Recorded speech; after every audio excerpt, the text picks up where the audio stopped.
Subscribe to the William Pace Show YouTube channel. Be sure to click the bell and give us the thumbs up. Thank you. The William Pace Show through the years has been a beacon of light in the Midwest, taking you to such destinations as the Navy Pier, the Palmer Hilton Palace Hotel, the German Village, the Showboat Majestic Theatre, the Ohio Village, and the Krohn Conservatory. There's always something cooking in the kitchen on the William Pace Show. Some of the biggest stars, entertainers, and political figures like B.B. King, Jimmy Walker, Bob Carlisle, Patti Austin, Mr. T, Whitley Phibbs, and Congressman Tony Hall have appeared on the William Pace Show. Now, without further ado, we proudly present the William Pace Show on CATV, coming to you from the heart of the Midwest. The William Pace Show, asking the questions you want to ask, getting the answers everyone wants to know. It's a new season of the William Pace Show. We're raising the bar with more commitment to educate, inform, encourage, inspire, empower, and help you have your best life. Everyone deserves to have their best life. I'm just staying the course. Here we go.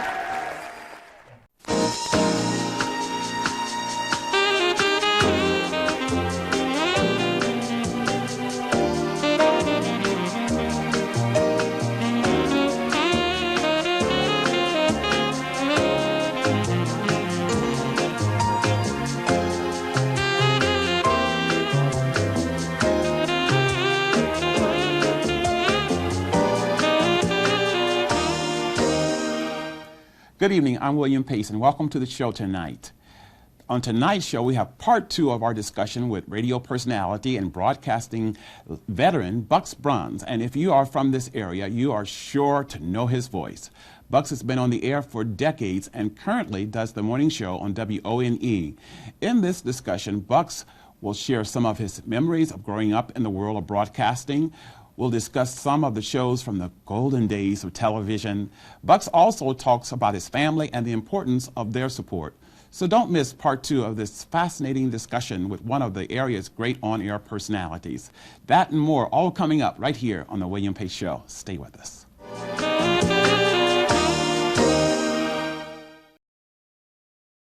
The William Pace Show through the years has been a beacon of light in the Midwest, taking you to such destinations as the Navy Pier, the Palmer Hilton Palace Hotel, the German Village, the Showboat Majestic Theatre, the Ohio Village, and the Krohn Conservatory. There's always something cooking in the kitchen on the William Pace Show. Some of the biggest stars, entertainers, and political figures like B.B. King, Jimmy Walker, Bob Carlisle, Patti Austin, Mr. T, Whitley Phibbs, and Congressman Tony Hall have appeared on the William Pace Show. Now, without further ado, we proudly present the William Pace Show on CATV, coming to you from the heart of the Midwest. Subscribe to the William Pace Show YouTube channel. Be sure to click the bell and give us the thumbs up. Thank you.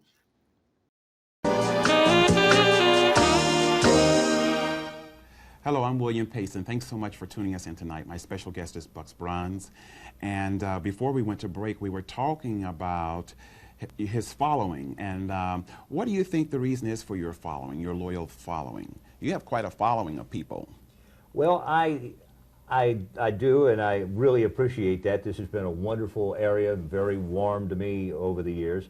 It's because I'm honest with my audience. I talk about what happens in my life related to what's going on in their lives.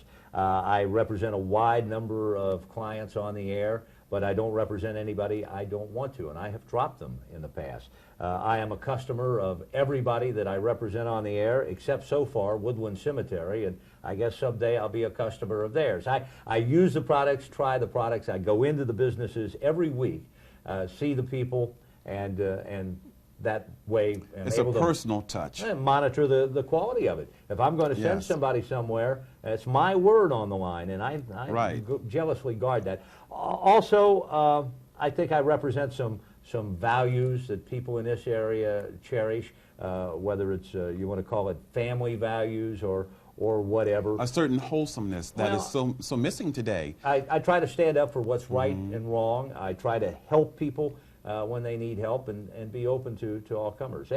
And just try to start their day very light with all the information, whether it's light or heavy, but start their day with a nice light attitude that Yes. whatever the world throws at us, we're tough, we can take it. Keep your sunny side up. Huh? Exactly. And that's, Look for a silver lining. yeah, I'm a cockeyed optimist, like that old song says, yeah. and that's what I try and project on the air. And But you know, I think that's what we need to see more of today. You know, television has gone through many changes, and people, I choose to use television or broadcasting in a way to empower people, to encourage people, to uplift people, to support people.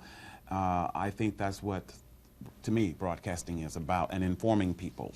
But I really wonder about the people who choose to use broadcasting in another way, to put out things like hit people over the head with a chair, have people come on and fight on shows, and we won't mention any names of those shows. But well, I just dislike people hollering at each other. I like reasonable discourse in which adults can sit and talk and exchange ideas without going to the name calling or whatever else.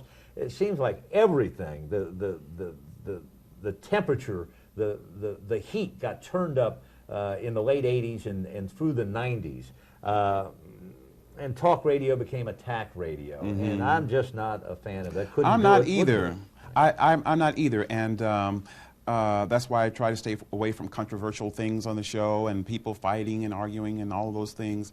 I'm more of the, what would they call it in print, feature stories, Yeah. you know, the soft stories and I like the things like warm that. fuzzies. Yeah. Now, we'll occasionally, we do a poll every day, have a question of the day, and usually try to do something light, something fun, something to take people's minds off. There are a lot of serious issues around, and we'll deal with those occasionally. But my philosophy on this is I let people speak their piece in 30 or 60-second segments, say what they have on their mind without me arguing with them. If somebody called in and said something really reprehensible, well, I'm going to respond to that with my own feelings. But when we're just talking about opinions on political issues of the day, let people speak without arguing with them. And if somebody disagrees with that, well, I'll let them speak as well. Right, because everybody basically has an opinion about something, and no particular one or two people will agree on any Sure. particular subject. I try to keep in mind, we're doing a morning radio show. People are doing this over their post-toasties. And I don't want to upset their stomach and make them reach for the mailbox instead. Right. You're there to brighten their day, Right. and to help them to get their day off to a good start.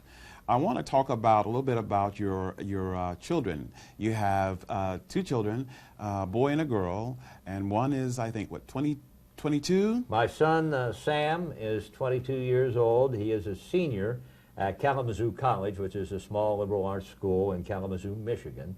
And he's in a pre-law program. He is a double major. He's doing political science, and he is doing languages.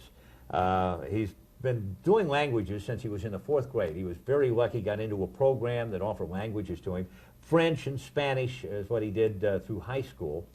And he became so proficient at it, he spent his junior year of college in France. Wow. And now after he graduates, he's going to put off law school for a year and go back to France and teach English to French kids for a year.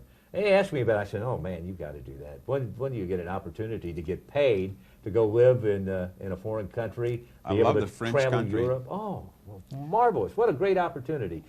Needless to say, I'm really, really proud of him. Whatever he decided to do in life was good. I'm especially happy that he's thinking about law school, because if I did not do broadcasting, that's something else I would have been interested in. Would you have been doing. an attorney, a lawyer? I would have been interested in it from the standpoint of being able to assist people, to help people, and maybe even get involved in politics.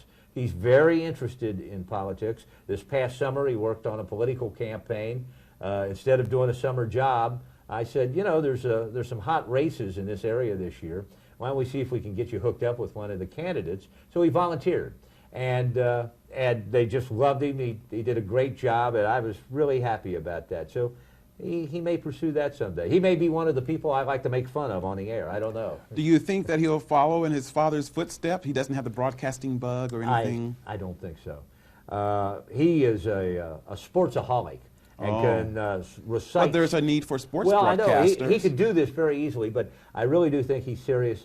He's interested in more serious goals in his life, and that's fine. I never once thought about suggesting to him or pressuring him or anything like that to do broadcasting. We have another Braun in the business today. My cousin Rob is the anchor person for Channel 12 so in that's Cincinnati. all in the family too. The same week that Bob's show was finally canceled in Cincinnati, the same week in 1984 that show was canceled, Rob went to work for Channel 12. He had been down in Chattanooga learning the ropes of the business for a couple of years, and Channel 12 just happened to hire him that week. And at the end of that week, they announced that Bob's show was being pulled. So there's still always been a Braun. Since 1949, there's been a Braun on television in Cincinnati. The Braun dynasty, huh? will continue, huh?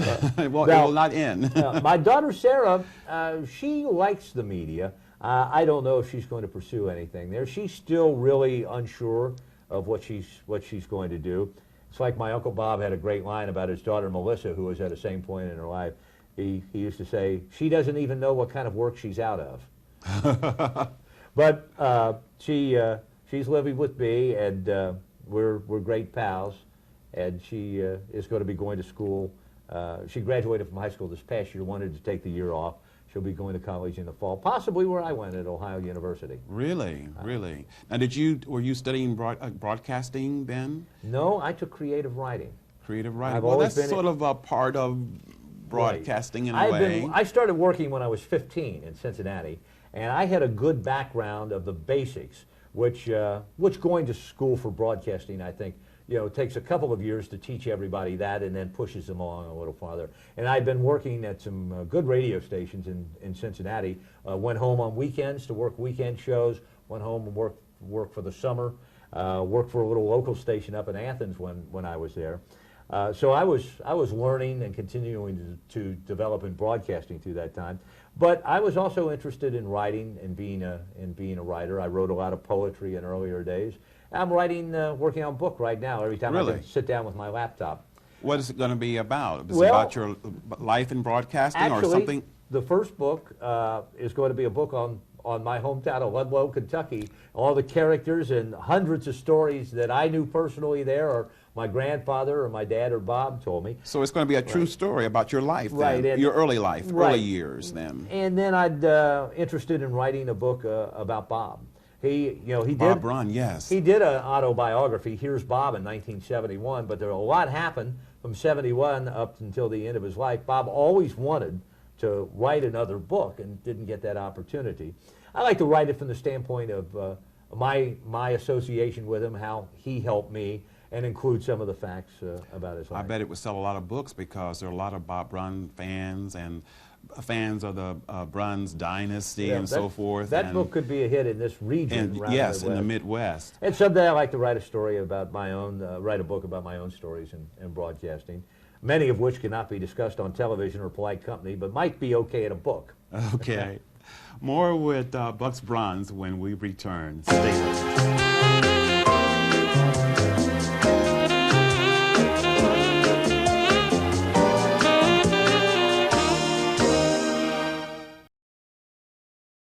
The William Pace Show through the years has been a beacon of light in the Midwest, taking you to such destinations as the Navy Pier, the Palmer Hilton Palace Hotel, the German Village, the Showboat Majestic Theatre, the Ohio Village, and the Krohn Conservatory.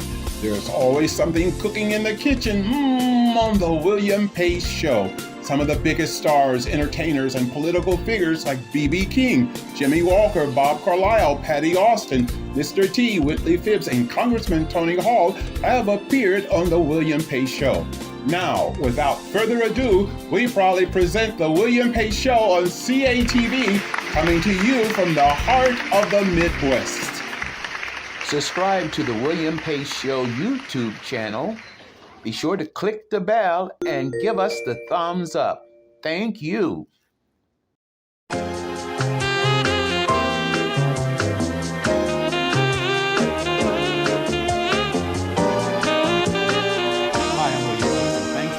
tuning us in. My special guest is Bucks Bruns, and I'm just enjoying talking with you so much. It's good. You know, there's a certain magic that happens when one broadcaster talks to another broadcaster. You know, it's really very touching. I want to talk about Ruth Lyons and Bob, your uncle, Bob Braun.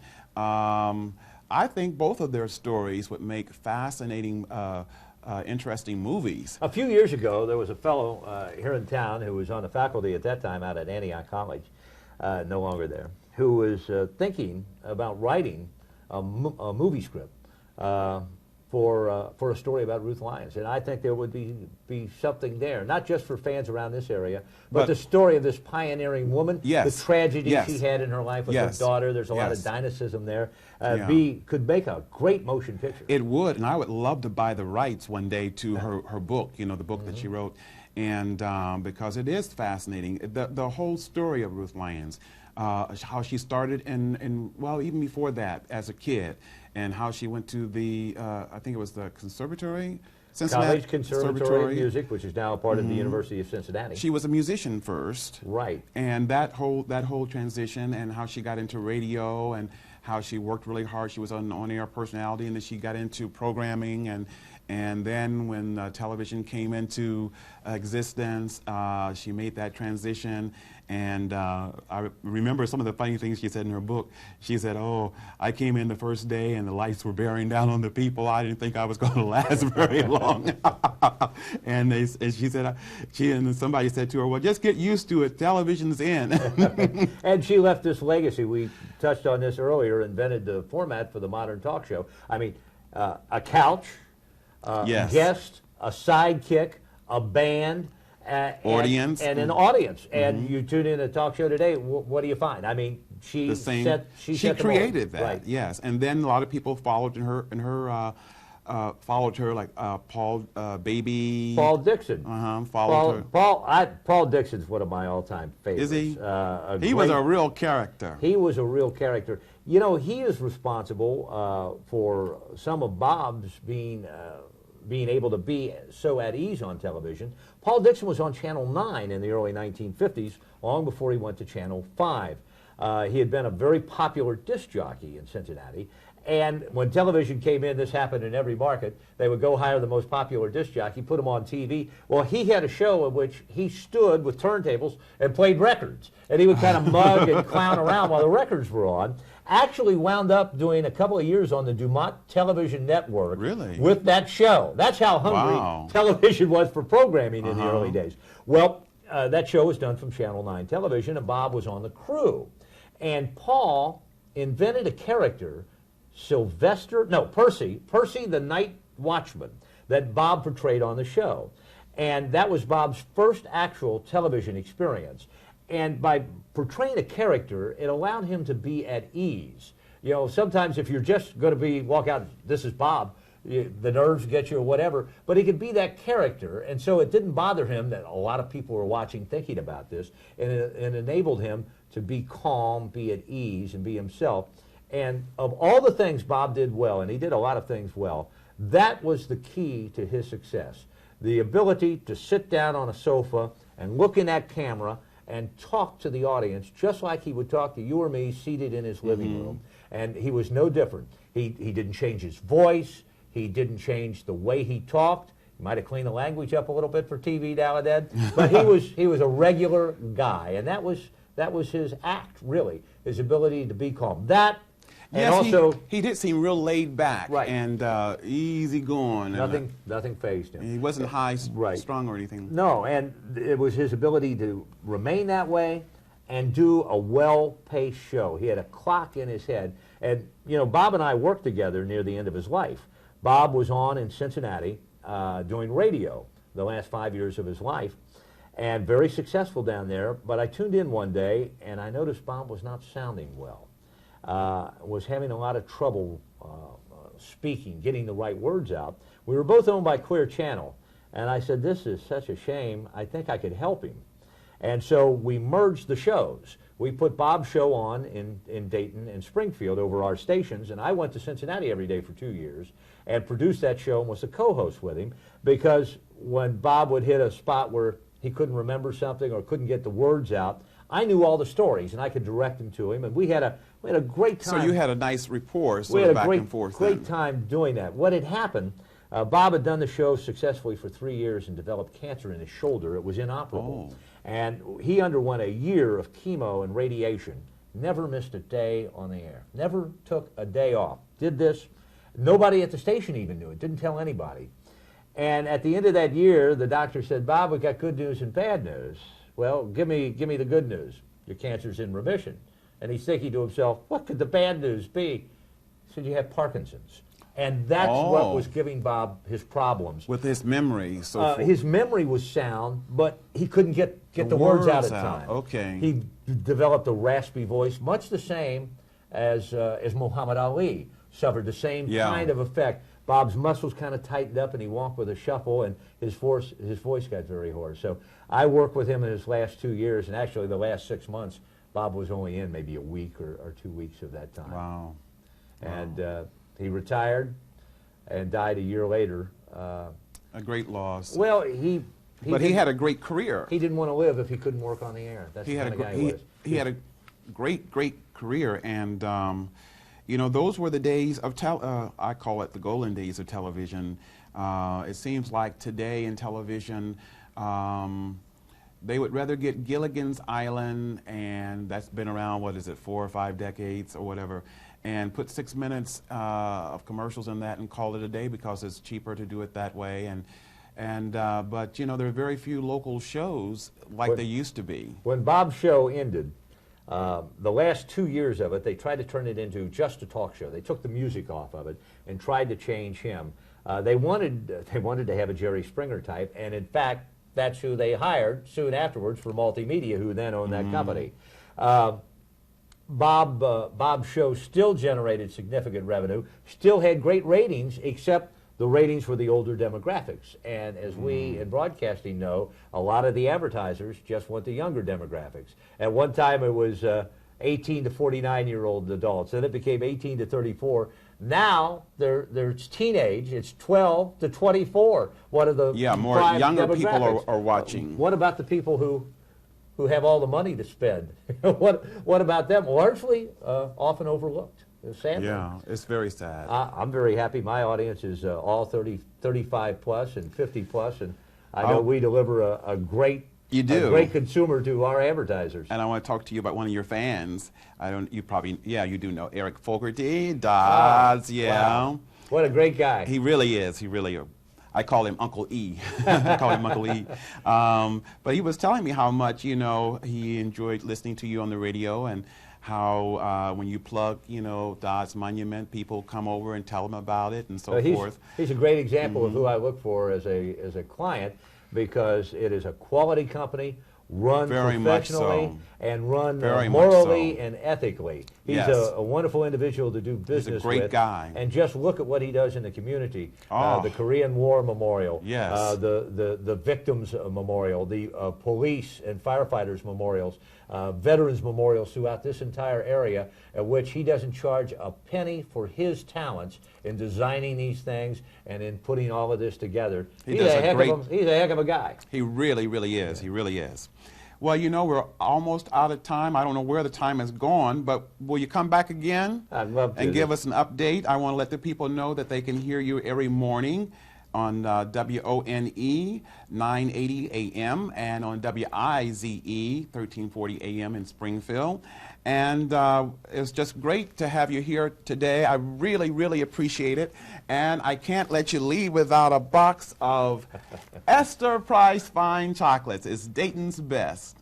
Thanks so much. Thank you very much. Pleasure to be here. Surely. Thank you. There's more to come on the William Pace Show. Stay with us. Kansas admitted to the Union today, 1861. It is the Sunflower State. And this day, 1936, the Baseball Hall of Fame was established. And I was thinking about this yesterday, trying to think of my favorite baseball.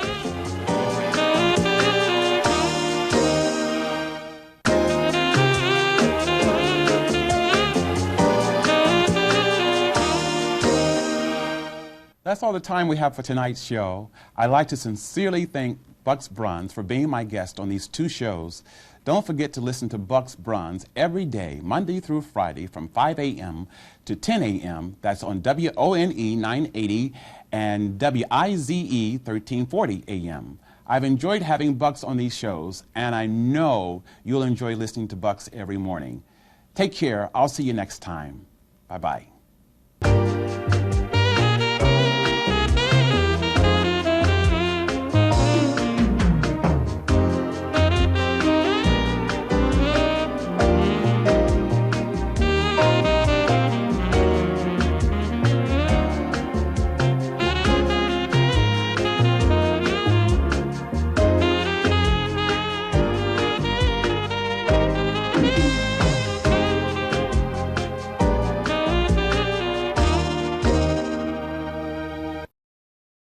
The William Pace Show through the years has been a beacon of light in the Midwest, taking you to such destinations as the Navy Pier, the Palmer Hilton Palace Hotel, the German Village, the Showboat Majestic Theatre, the Ohio Village, and the Krohn Conservatory. There's always something cooking in the kitchen on the William Pace Show. Some of the biggest stars, entertainers, and political figures like B.B. King, Jimmy Walker, Bob Carlisle, Patti Austin, Mr. T, Whitley Phibbs, and Congressman Tony Hall have appeared on the William Pace Show. Now, without further ado, we proudly present the William Pace Show on CATV, coming to you from the heart of the Midwest.